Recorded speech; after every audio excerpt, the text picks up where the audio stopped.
Have you ever stopped to ponder the roots of Buddhism and Hinduism? Which one came first? And what is the relationship between these two ancient religions? Welcome to a dive into the fascinating history of these spiritual traditions. Let's begin with a commonly held belief that Buddhism is a part of Hinduism.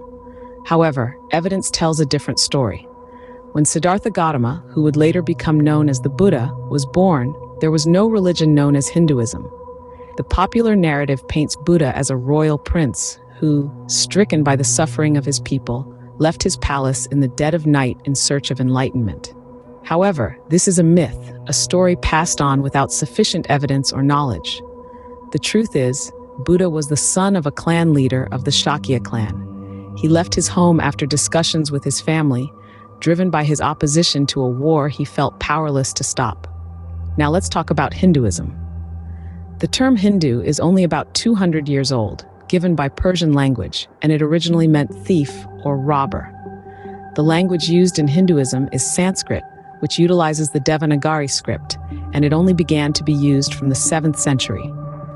Buddhism, on the other hand, uses Pali. This tells us that during the time of Buddha, there was no language called Sanskrit, and therefore the existence of any Vedas, Puranas, or Ramayana during his time is unlikely. Buddha himself never claimed to be a reincarnation of Vishnu. However, Hinduism later established Buddha as the 9th avatar of Vishnu.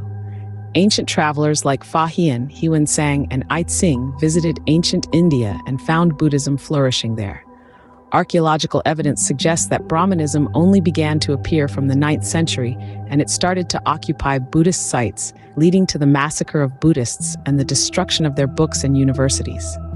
After the end of Buddhism in India, Brahmins started writing their religious texts in Sanskrit, including the Vedas, Puranas, Manusmriti, Ramayana, and others. During this period, many Buddhists were killed or forced to convert. After Buddhism was completely dispersed from India, the region was invaded by foreign forces. So, what does this all mean?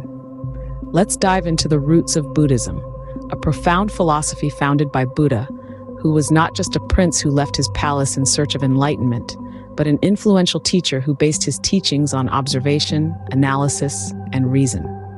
Buddha, an atheist, refrained from acknowledging the existence of any external divine forces. He firmly asserted, "Do not believe in traditions because they have been handed down for many generations. But after observation and analysis, when you find that anything agrees with reason and is conducive to the good and benefit of one and all, then accept it and live up to it." This subverts the common belief that Buddhism is merely a subsidiary of Hinduism. The evidence suggests that Buddhism is older than Hinduism, and that the latter was established to end Buddhism. The origins of the term Hindu, the use of Sanskrit in its religious texts, and evidence of Buddhist persecution all suggest that Buddhism predates Hinduism. This exploration through the corridors of history prompts us to question our preconceived notions and invites us to delve deeper into the rich tapestry of our collective spiritual heritage. Understanding our past is the key to comprehending our present. So until next time, keep exploring, keep questioning,